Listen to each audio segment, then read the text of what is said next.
नमस्कार बच्चों, मैं आप लोग की टीचर श्रीमती बीना गौतम। आज मैं आप लोगों को राजनीति विज्ञान भाग 2 के दूसरा चैप्टर पढ़ाऊंगी, पार्ट दूसरा, जिसमें जो है इस पार्ट का नाम है आपका एक दल का प्रभुत्व। ठीक है, तो आपने पहले चैप्टर को देखा होगा, राष्ट्र निर्माण की चुनौतियाँ। तो कुछ चुनौतियाँ सामने होती, तो बहुत ज़्यादा समय लेते ना मैं आप लोगों को शुरू कर रही हूँ।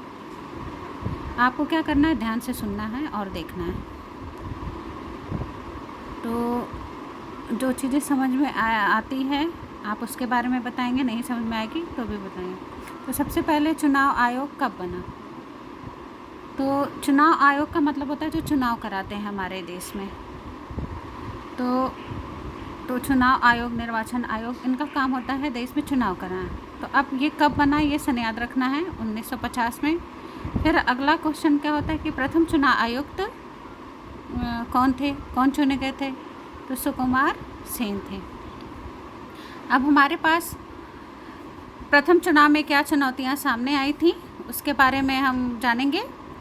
ठीक है, देश का तो पहला चुनाव जो भी था उस वक्त समस्याएं बहुत ज़्यादा थी, सामने खड़ी थी, क्योंकि हमारी सरकार उस वक्त इन समस्याओं से जूझ रही थी, जो कि आप पहले चैप्टर में देख चुके हैं। तो देश का आकार बहुत बड़ा था और जनसंख्या अधिक थी, तो ऐसे में निष्पक्ष चुनाव कराना बहुत कठिन था। निष्पक्ष चुनाव इसलिए कराना कठिन था क्योंकि हमारे देश की जनसंख्या ज़्यादा थी। तो चाइना हमसे ज़्यादा है, उसके बाद हमारी जो है हमारी जनसंख्या ज़्यादा। ऐसे में निष्पक्ष चुनाव करना बहुत कठिन काम था। टेक्नोलॉजी इतनी अच्छी नहीं थी, इतनी बड़ी जनसंख्या के लिए चुनाव करना कठिन था, आकार बहुत बड़ा था। दूसरा चीज़ क्या है, चुनाव क्षेत्र का सीमांकन करना ज़रूरी था। तो पहली बार जब चुनाव क्षेत्र चुना गया था तो ये पता नहीं था। तो इस क्षेत्र को इस विधान वाले सभा क्षेत्र में डालना है, या ये क्षेत्र चुनना है, या ये विधानसभा में ये क्षेत्र जाएंगे, तो इसलिए चुनाव क्षेत्र का सीमांकन होना ज़रूरी था। जैसे कि मैं बनारस से हूँ, तो हमारा विधान क्षेत्र जो है सारनाथ साइड लगता है। ठीक है, वाराणसी मंडल में। तो ये सारी चीज़ें जो हैं, विधान चुनाव क्षेत्र जो है एक एरिया में होता था। तो कई सारी चीज़ें जो होती थी। फिर उसके बाद होता था मतदाता सूची बनानी थी, वोटर लिस्ट। मतलब देश में जो भी मतदान करेंगे, जो भी वोट करेंगे, उनकी एक लिस्ट बनाई जाती थी। उससे पता लगता था कि वो ये लोग होते थे जो वोट देंगे।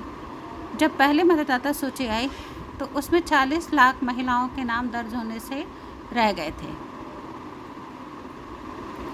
जब पहली सूची थी तो उसमें महिलाओं के नाम नहीं थे, तो महिलाओं के नाम दर्ज होने से रह गए थे। तो कैसे पता चलता था कि फला की बेटी, फला की बीबी चुनाव आयोग ने में भाग नहीं लिया, ठीक है, या नहीं माना, चुनाव आयोग ने नहीं माना। तो दोबारा सूची बनाना आसान काम नहीं था।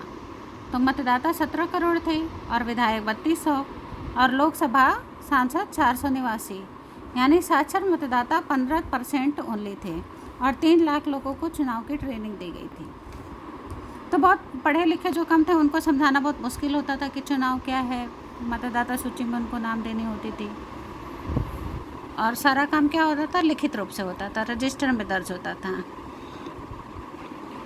तो इसलिए जो है उस वक्त ये काम बड़ा कठिन होता था। अब तो जैसे सारी सूचनाएं हमारी ऑनलाइन हो गई हैं, तो नहीं हो पाता था।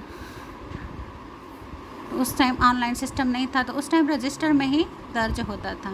घर घर जाके लोग पूछते थे और लिस्ट और सूची बनाते थे कि कौन 18 वर्ष के हो गए। आज भी देखा जाए तो स्टूडेंट है, तो आप सभी 18 साल के हो जाएंगे, तो आप अपना पहला वोटर आईडी तो आज के हकीकत आपको पता चलेगी कि 17 साल बाद आप कैसे 17 साल तक आपने वोट नहीं दिया, वोट का प्रयोग कैसे करना है, क्या नहीं करना है। तो इतनी अच्छी टेक्नोलॉजी, इतनी अच्छी सुविधाएं, तो कभी किसी का डेट ऑफ बर्थ गलत हो जाता है, कभी किसी की एज गलत हो जाती है। तो उस टाइम में था, तो उस टाइम तो ये था नहीं, तो ये सब समस्या बहुत बड़ी।